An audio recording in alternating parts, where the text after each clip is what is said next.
Greetings once again, YouTubers. Michael from Xcub unboxing, review and building.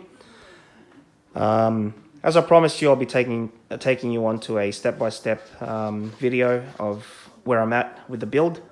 It's not a tutorial and it's not meant to show you how to build the plane, as I don't have anybody to hold my camera, so I can't take step-by-step videos as to what I've done, but I can show you the finished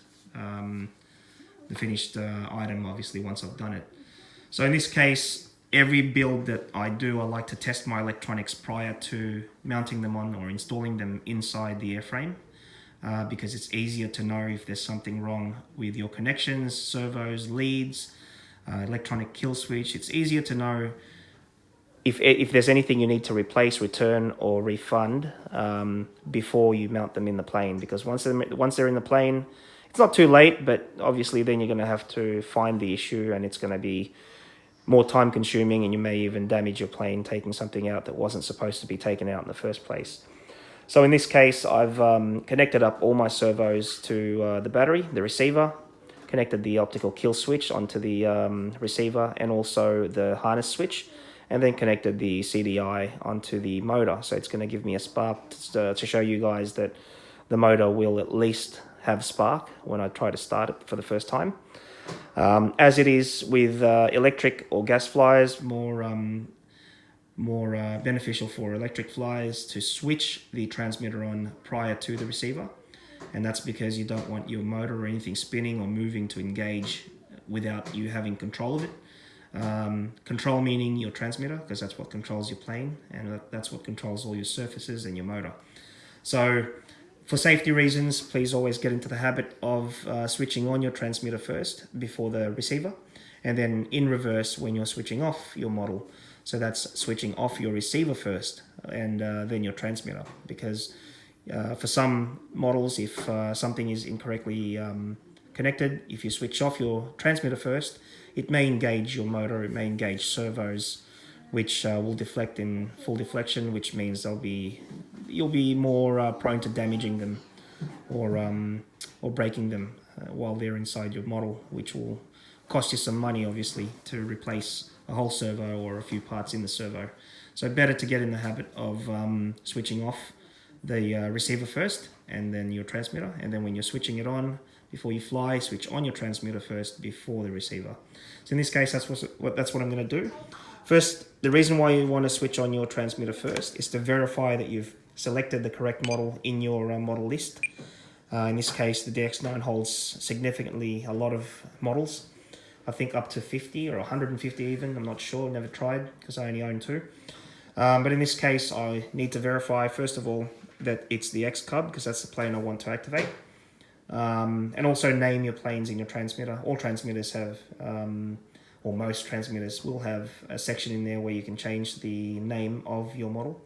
Name them as per the model. So basically, if you've got multiple, for example, if I had multiple Xcubs, one in electric and one in gas, I'll be putting there Xcub electric or Xcub gas to let me know which one I'm firing up.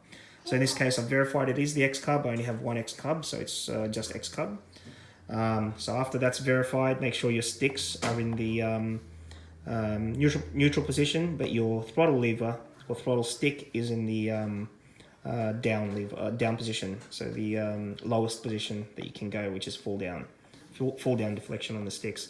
That's so that obviously if you're flying electric as well, it doesn't engage. Most ESCs have a safety feature where they will not engage if you're flying electric. They will not engage if your throttle is anywhere above low, and that's for safety reasons, so your motor doesn't spin on you while you're trying to switch on your model.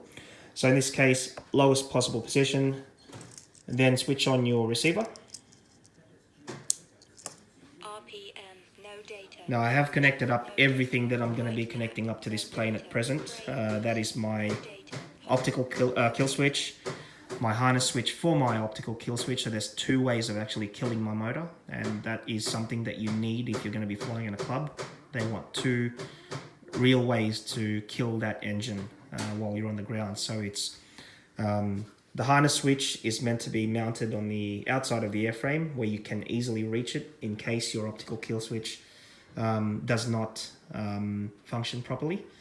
So you've got 2 methods of killing that engine. 3 if you include the servo trim, the sub trim, which if you set it up correctly, it should be on 0, but most gas motors will not switch off on 0 sub trim. They'll still be on. So that's why you've got 2 ways of killing that motor. Now, the reason I do this is to make sure that all my servos are working. All the leads, extension leads that I've placed in this, or that I'll be placing in this model, are all fine and working as well. This model, being the size that it is, will require extension leads for pretty much every servo that you're using, with the exception of maybe the throttle. I don't know yet because I haven't mounted it into the airframe. I'm not sure if I'll need one, but in any case, I've got enough here to extend all of them.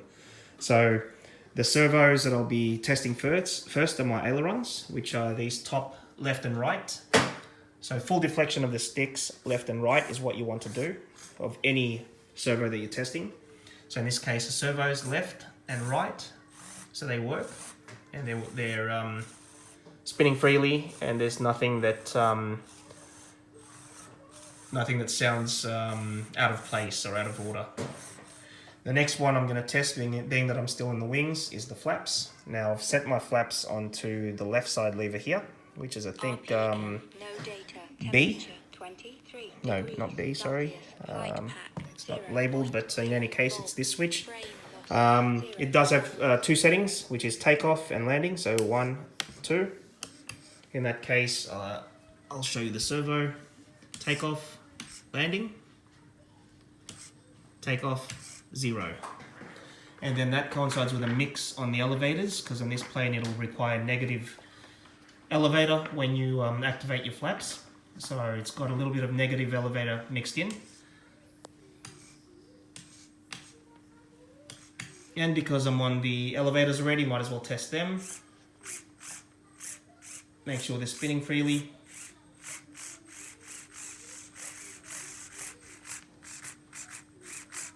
And they are. Next thing is rudder.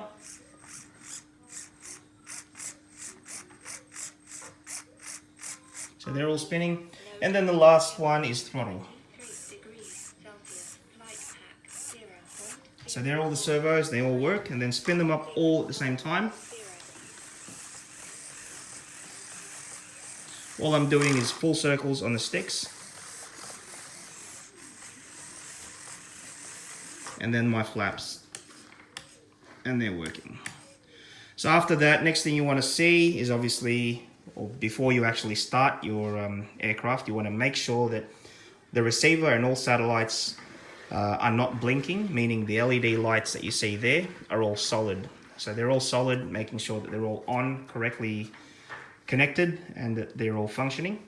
And also that your receiver is not blinking either. So they're all solid lights, meaning that it's in working order. The other thing you don't want to hear on your transmitter if you've got telemetry is you don't want to hear any holds, which if you connected it properly and your receivers, your satellite receivers are mounted correctly in the airframe, and also the receiver is mounted correctly in the airframe, you should not get any holds.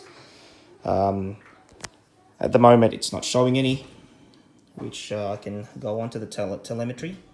So frame rates and holds, nothing there. And that's what you want. You want zeros on both of them at all times when you fly. Temperature, I've wrapped it around the battery, but this will go around the motor. This will go just there where the spark plug port is. At the moment I've put it there just so while I'm testing I know if it's heating up anything or the battery. At least I can switch it off straight away. But in this case I'll wrap this around my hand and you'll see the temperature steadily rise, because obviously it's getting hotter. That's how I know the telemetry for the temperature is working. And then when I let it go, it should slowly but surely come back down.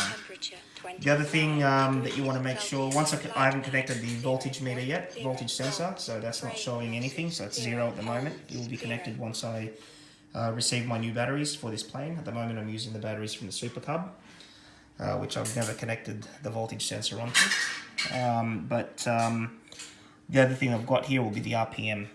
Now, to test your optical kill switch to make sure it's working properly, first off, what you want to do is switch off your harness. The secondary kill point for your motor, and then switch on. In this case, that's the lever that I've chosen, which is E or echo. So make sure that when I switch that on, no light turns on. And the LED light that I'm looking for in this case is here somewhere. There it is. Okay, so I'll switch that back off.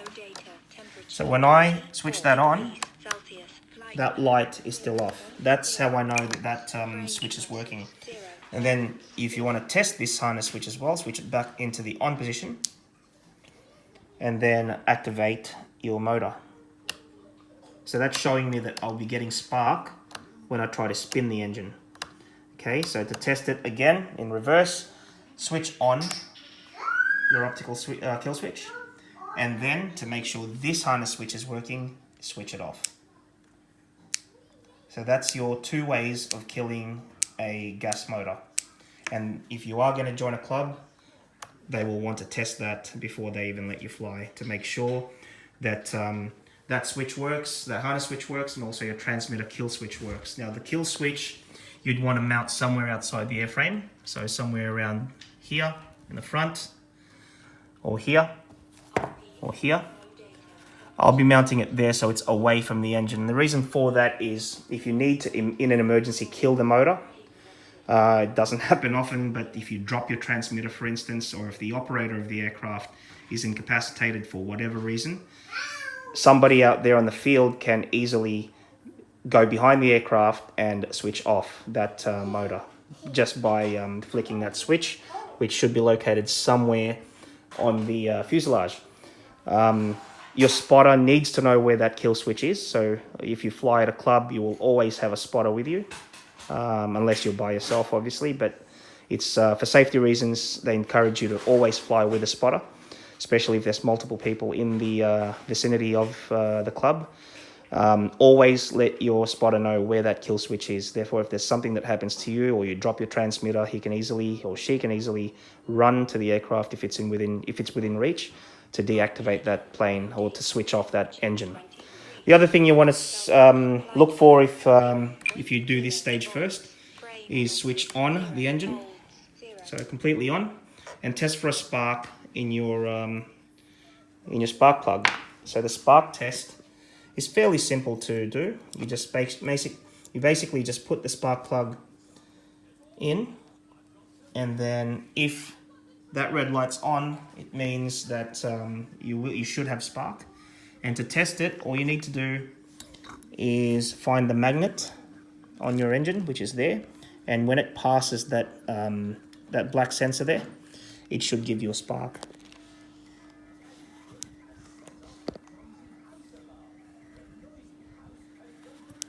There you go. You don't want to do that many times. You just want to do it a couple of times just to make sure you are getting spark. And once you've verified you're getting spark, what you want to do then, switch off your harness, which is your secondary point of switching off your engine. Switch off the optical kill switch. And then basically that concludes the test that we're doing today in terms of the electronics. Hopefully that's been a good guide for you guys, just to show you guys how I build the model first, or how I assemble it, and what steps I take prior to actually touching the plane, which that is now the next stage. And I'll be following the instruction manual from now onwards. So I think in the instruction manuals, the first thing to do will be mount the wing servos. That's the ailerons and the flaps. They're the wings there, so I'll be unwrapping them next and placing the servos where they belong. So I'll see you in the next video. Once again, thank you so much for watching. This is Michael signing out.